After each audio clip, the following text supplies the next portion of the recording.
When I was in 4th grade, I met this kid called James. He was a little weird, quiet more than anything, but once I got to know him, he seemed like a chill dude. The thing that stood out to me the most was how good he was at voice impersonations. A little too good, in fact. I would have mistaken his voice acting for the person he was imitating if it wasn't for the fact that it came out of his mouth. However, there was one incident that made me want to stay away from this kid. Typing this out 15 years later, it still sends shivers down my spine. I still don't have an explanation for it, and quite frankly, I'd rather not have one. It was the summer before Christmas break, December 12th in my school.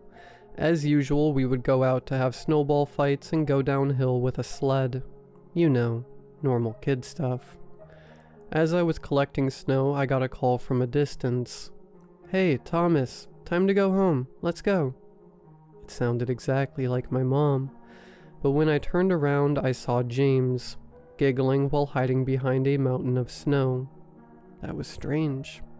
I could have sworn that voice came from at least 30 feet away, but looking at James, he was definitely no farther than 6 feet. "Geez, I thought you were my mom for a sec," I said, pouting. James burst out laughing. "Got you again. You're so easy to trick sometimes." "Shut up." I was a little mad at how good his impersonations were, but then again, it was funny to troll other people with it, especially the teachers. More time passed by, and eventually the teacher actually did call us over to let us know that my mom was picking us up. Our plan was to have a sleepover before Christmas break began. My mom picked us up in her car and drove us home. We were left alone with a babysitter for the night, since she had to go work on her afternoon job, plus her night shift. She was a single mother juggling 3 jobs, so it isn't necessarily easy for her. James and I were in the playroom for a while before nighttime came. Bedtime was coming up, but knowing James, he was gonna find a way to stay up and perform some of his shenanigans. Our babysitter, Jackie, walked in and tucked us into bed, both mattresses on the floor, before turning off the lights and shutting the door. It was silent for a good few minutes before James' intrusive thoughts got the better of him. "Psst, Thomas," he whispered. "You up?" I turned around to face him. "Yeah, what's up?" Even though it was dark, I could sense James' devious grin. Clearly he thought of some crazy idea. Clearing his throat, he spoke. "Wanna play a game?" His voice caught me off guard. He perfectly impersonated the voice of my crush at the time, Hannah. Again, I could have mistaken it for her, if it wasn't for the fact that I could see James' face right in front of me. "Why would you use her voice on me like that?" I slapped his shoulder. He had his face buried in his pillows, holding his laughter. James' voice went back to normal. "Let's play find and listen," he proposed. For context, Find and Listen was a game James made up when we first met. I don't know if he had that idea before, but I'd rather not know. The game was that you would stand in the middle of a dark hallway and see what your eyes would start making up to scare the crap out of you. It was a really weird game, I know, but we were kids and James was, well, James, so I went along with it with my naive mind. "You should go first," said James, grinning. "I'll buy you a pack of Oreos if you do." "Fine," I replied, getting up. Tiptoeing, I peeked under the door to see if Jackie was still awake. To our amusement, all the lights to the house were turned off and I couldn't hear the TV, so I slowly creaked the door open. The coast was clear. Taking a deep breath, I stood in the middle of the hallway in silence, staring into darkness. It was silent for the first few minutes. Even James, who would usually already be laughing his butt off, was completely quiet. Besides the dark walls getting bigger and smaller as I looked around, nothing abnormal happened at first. The first weird thing came soon after. Slight breathing was being heard from far away. It wasn't any breathing I recognized, though. Eventually the sound went from breathing to a subtle groan. A very, very deep groan. I started feeling pressure on my chest as if someone's entire weight was slamming against it. My breath shortened, body shaking. Whatever I was feeling, I certainly didn't think that I was safe at that very moment. As time went on, my heartbeat increased by the minute until, eventually, I could feel it in my throat.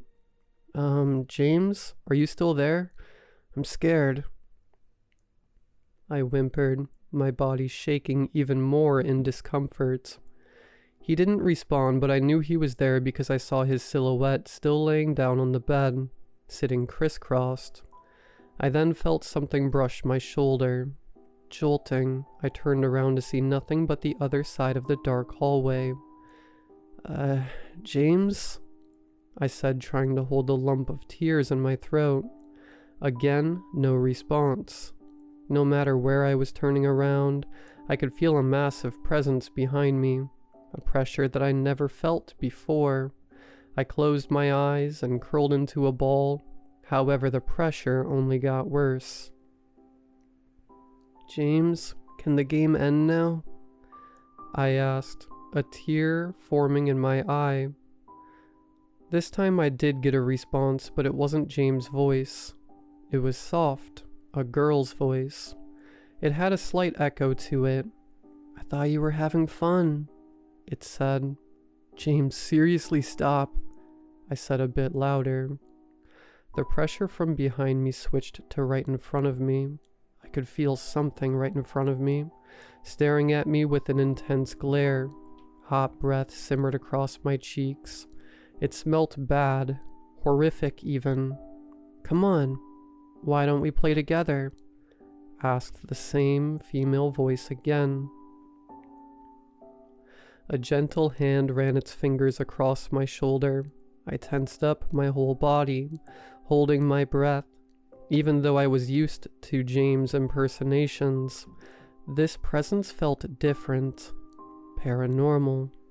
The voice then went from a gentle female voice to a deep, threatening growl. It's okay, it said. Suddenly, I began feeling lightheaded. My consciousness began leaving me. It was a strange feeling I can't yet comprehend, even after so many years. The best way I could describe it is when you start seeing stars and feeling lightheaded after getting up too fast, combined with my head getting pulled upwards. I gasped and opened my eyes, and there it was. A dark figure with piercing red eyes and sharp teeth grinning right at me, its face longer than a console table. I let out a blood-curdling scream, tears running down my face. Almost instantly, the lights to the hallway turned on, and Jackie, my babysitter, ran up to me, asking if I was okay in a panic. I was paralyzed, petrified. My eyes were widened, body still shaking, tears still dripping down my cheek. Next to Jackie was James, his face looking just as terrified. However, something about him felt off. His eyes were glowing a little more than usual. Not too much, but in a weird way, as if the glow was residue, slowly diminishing into nothing. Although barely noticeable, I could see it. James' glare was too familiar to me. But if that was the case, then what did I see? Why did it look so different to the James I knew? I couldn't sleep that night. I insisted that the lights in the house stayed on until my mom came to pick me up. I slept next to her that night, and James was sent home early. He didn't come back after Christmas break. No one knows why James' family decided to leave without saying a single word after that. Not only did he leave the school, but the city. Strangely enough, no one has heard from him since. 15 years later, I still can't explain what happened that night.